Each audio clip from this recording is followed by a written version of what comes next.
தினம் ஒரு தகவல். சுய உழைப்பு.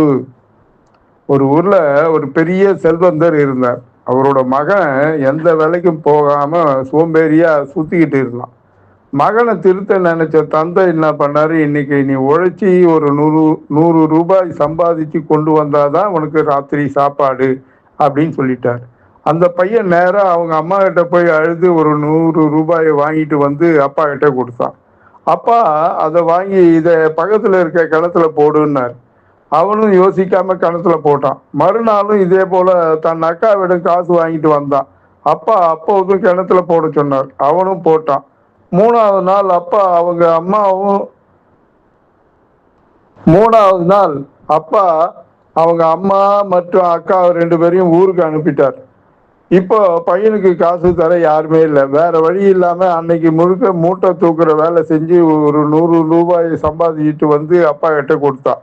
அப்பா இப்பவும் இதை கிணத்துல போடுன்னார். ஆனா இப்போ அந்த பையன் கோவப்பட்டு, அப்பா நான் விடிஞ்சதுல இருந்து கஷ்டப்பட்டு என் உடம்பெல்லாம் வலிக்க சம்பாதிச்ச காசுப்பா இது, இது எப்படி கிணத்துல போட சொல்றீங்க அப்படின்னு கண்ணீர் விட்டான். அப்போ அந்த தந்தை சிரிச்சுக்கிட்டு, முன்னாடி 2 நாள் நீ காசை கிணத்துல போடும்போது உனக்கு வலிக்கல, ஏன்னா அது மற்றவங்களோட காசு. ஆனா இன்னைக்கு வலிக்குது, ஏன்னா இது உன்னோட உழைப்பு.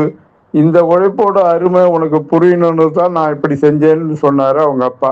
நாமளும் மற்றவங்க காசுல இப்படி அதிர்ஷ்டத்தையோ நம்பியோ வாழ நினைச்சா அது என்னைக்குமே நிலைக்காது. நம்ம சொந்தமா சிந்துகிற வேர்வைக்கும் நம்முடைய சுய உழைப்புக்கும் மட்டும்தான் மதிப்பு அதிகம்.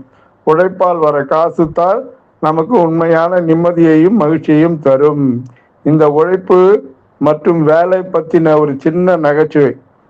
முதலாளி கேட்குறார், என்னப்பா உன்னை வேலைக்கு சேர்த்த 1 வாரம் கூட ஆகல, அதுக்குள்ள லீவு கேட்குற, உனக்கு உழைக்கவே பிடிக்காதான்னு கேட்குற. தொழிலாளி சொல்ல, அப்படியெல்லாம் இல்லைங்க முதலாளி, எனக்கு உழைக்க ரொம்ப பிடிக்கும்.